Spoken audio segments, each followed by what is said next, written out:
esteja mais uma vez aqui para podermos meditar a respeito da graça de Deus. Nesse vídeo eu vou falar sobre a graça salvadora.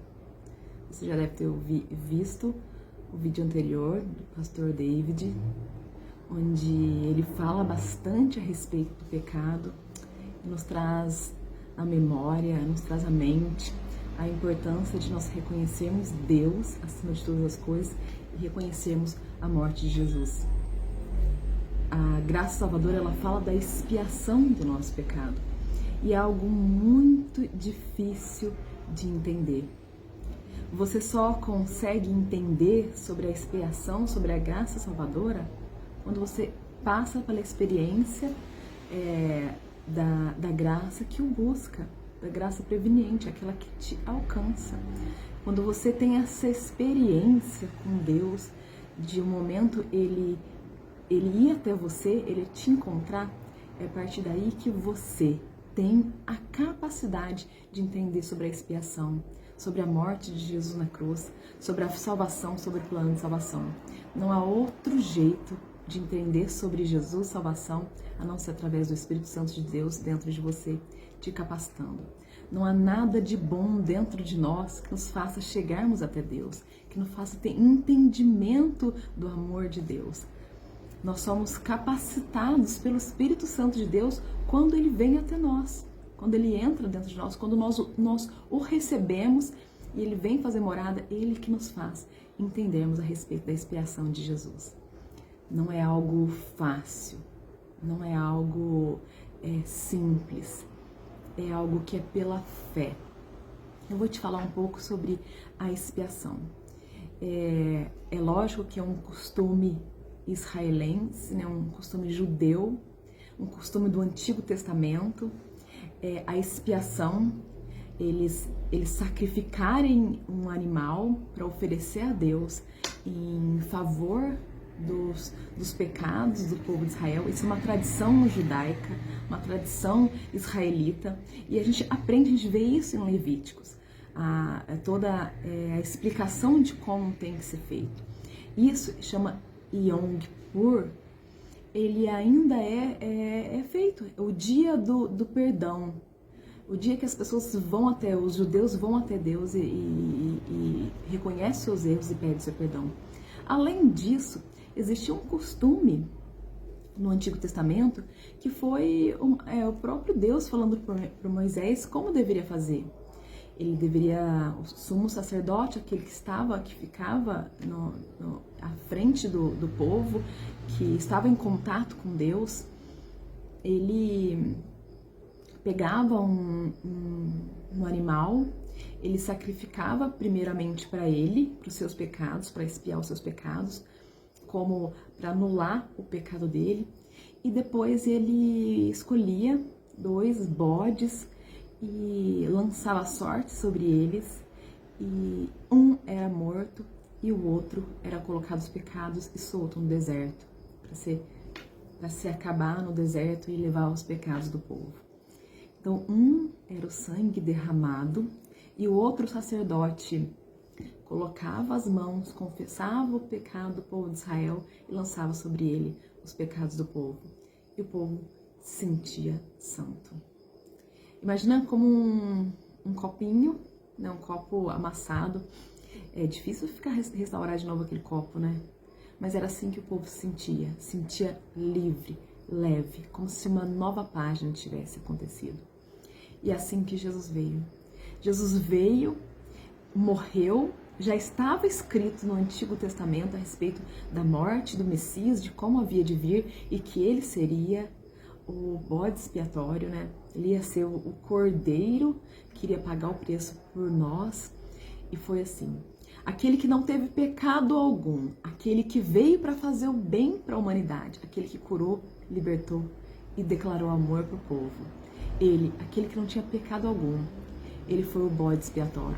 Ele foi aquele que morreu de uma morte terrível, onde ninguém desejava morrer. A pior morte possível naquela época era a morte na cruz. E Jesus morreu para pagar os nossos pecados. é complicado, é difícil entender, porque se você não tem o Espírito Santo de Deus, se você não tem a revelação, se você não for alcançado pela graça de Deus, você vai ficar pensando comigo, mas que pecado? Mas todo mundo peca, sim, todo mundo peca. Estamos falando do pecado original, nós estamos falando do pecado que já estava no homem. E se você acha que não, mas não tinha pecado, ou o homem não tem pecado, analisa a sua vida. Nós, antes de conhecermos a Jesus, nós sempre temos tendência ao pecado. Nós sempre temos tendência ao egoísmo. Nós sempre temos tendência a nós mesmos, tudo para nós. Até a nossa bondade tem um fundo egoísta, que é para nos beneficiar de alguma maneira. Seja ela para demonstrar uma santidade, uma bondade. Quando você passa a estar debaixo da graça de Deus, você reconhece que tudo é para Ele. Você tem uma nova vida, você aceita essa expiação.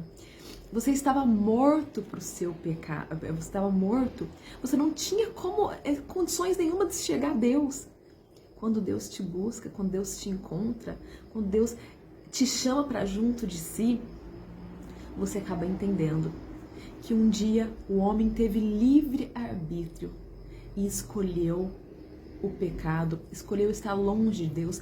Há alguns que acreditam literalmente na palavra de Deus, que foi dessa maneira, e alguns acreditam que foi um jeito de contar que realmente o homem decidiu pelo pecado. Independente de como eles acreditam, os teólogos acreditam, todos acreditam que o homem, que a criação de Deus pecou e no seu livre-arbítrio ele escolheu desobedecer. Ele escolheu aquilo que Deus disse que não. E a partir daí, nós todos também escolhemos, porque nós iríamos escolher da mesma maneira. Nós iríamos escolher o que era bom para os nossos olhos. E ainda hoje, o homem escolhe o que é bom para ele. O que é bom para ele. Quando nós aceitamos a expiação de Jesus, nós apagamos esse pecado original. E nós passamos a ter uma vida com Deus. Nós não passamos a simplesmente apagou os pecados, não pecamos mais. Deus apagou os nossos pecados.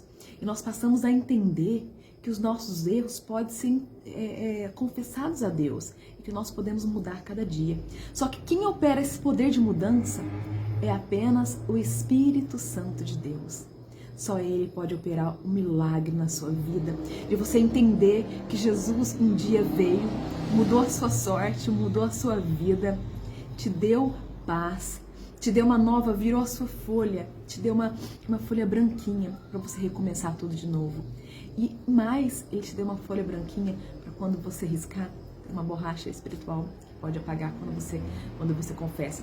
Não há bode expiatório, você que não tem que ir como os judeus uma vez ao ano, ter que confessar os seus pecados, ter que se arrepender, confessar e nunca mais fazer. Todo o ano tem que ter, entre dia 10 de acho que setembro ou outubro, eles têm que fazer jejum e se confessar. Não, pelo contrário, hoje você tem aquele que já morreu por você, que já perdoou os seus pecados, que está disposto a perdoar os seus erros agora e que te chama a viver uma vida de santidade. Essa é a graça salvadora, aquela que você entende que Jesus te salvou. Essa é a experiência da graça salvadora. Você entende que você estava morto no seu pecado e que Jesus te deu vida a partir daquele momento que Ele foi o bode expiatório. Ele foi o Cordeiro que te trouxe a paz. O Cordeiro Santo, enviado do céu como sacrifício. Olha, eu estou entregando meu filho para que vocês não tenham que fazer mais esse tipo de sacrifício. Para que de agora em diante o amor é que vai mover e não a religiosidade, não a tradição, não o fato de você ter que fazer por onde, porque nós não temos condições de fazer nada, não é pela obra, não é pelo que você faz. Nada do que você vai fazer vai te tornar diferente, apenas a graça de Deus, a experiência de recebê-lo como seu Senhor e Salvador. É somente através disso. E quando nós nos convertemos, nós passamos a entender. Esse é o segundo processo da nossa vida, nessa experiência da graça. Entender sobre a salvação. É pela fé. É pela fé, senão se você for usar a razão, você vai questionar muito a Deus. Que você consiga entender, que você ore a Deus e peça a Deus que eu consiga entender a respeito da expiação, a respeito da salvação de Jesus por mim.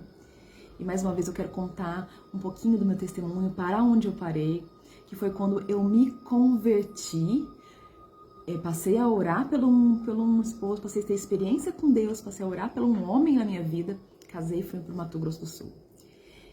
E como todos nós sabemos, o casamento perfeito só existe aqui dentro, né? Só existe no contos de fadas ou dentro da nossa própria mente. Porque é muito difícil. Um casamento é muito difícil.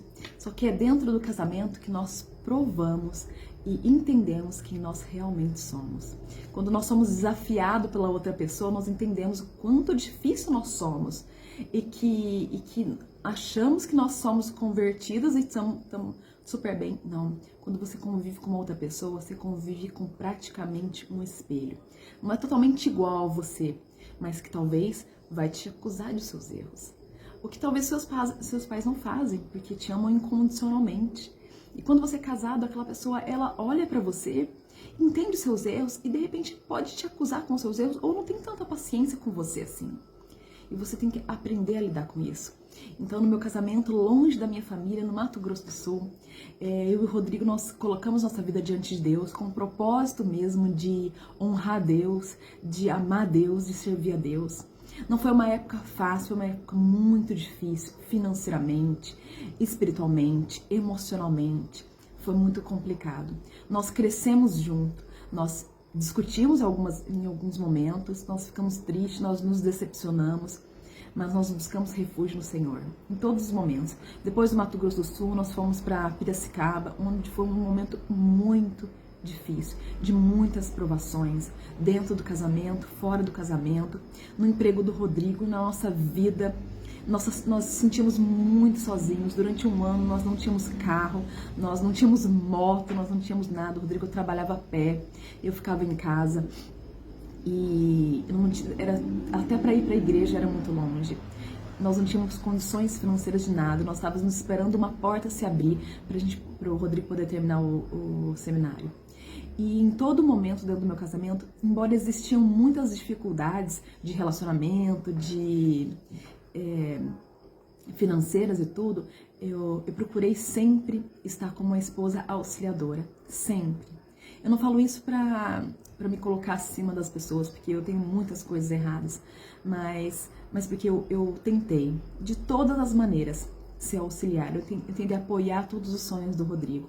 Eu tentei fazer com que aquele meu desejo de ser mulher de pastor fosse tudo para mim.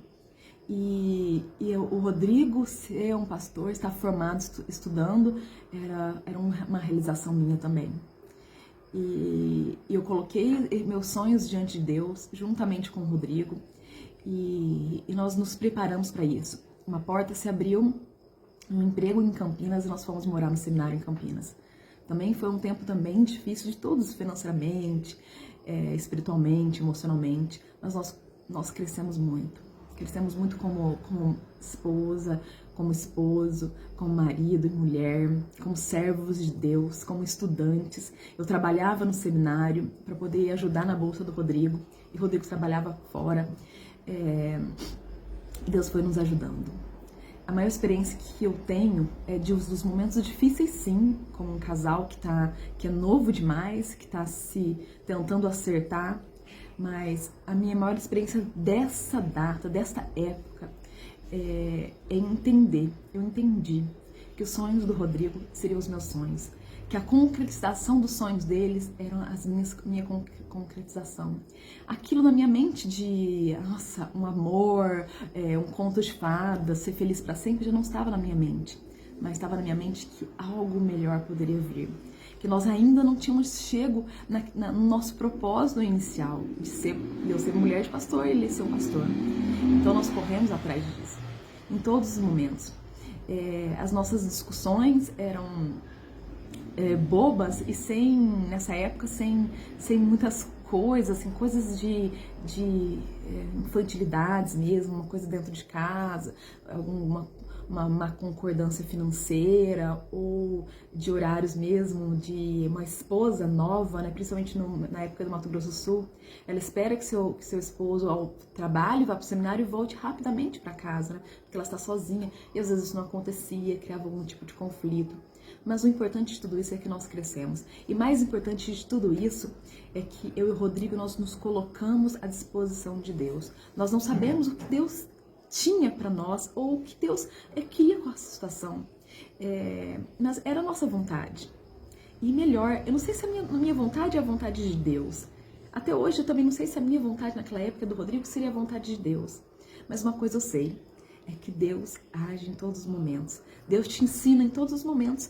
Nos seus sonhos Deus te ensina, no seu casamento Deus te ensina. Então eu sei exatamente que em todos os dias da minha vida, no meu casamento com o Rodrigo, na minha disposição de estar ajudando, de estar servindo a Ele, de estar ajudando Ele a conquistar um sonho, em tudo isso, Deus me ensinava. Deus ensinava o Rodrigo. Independente se nós chegamos a ser pastores ou não, independente se o Rodrigo foi ser pastor, conquistou e depois veio a falecer, independente disso ou não. Deus trabalhou, Deus nos ensinou. Entenda isso. Entenda que, independente de você chegar até o final, Deus está aqui hoje. Ele usa a sua vida hoje, Ele te ensina hoje. Ele quer falar com você hoje. Não perca tempo de ouvir a voz de Deus. Não perca tempo de entender sobre a graça de Deus. Não perca tempo de ter fé naquilo que você ainda não vê. Que Deus te abençoe muito, em nome de Jesus.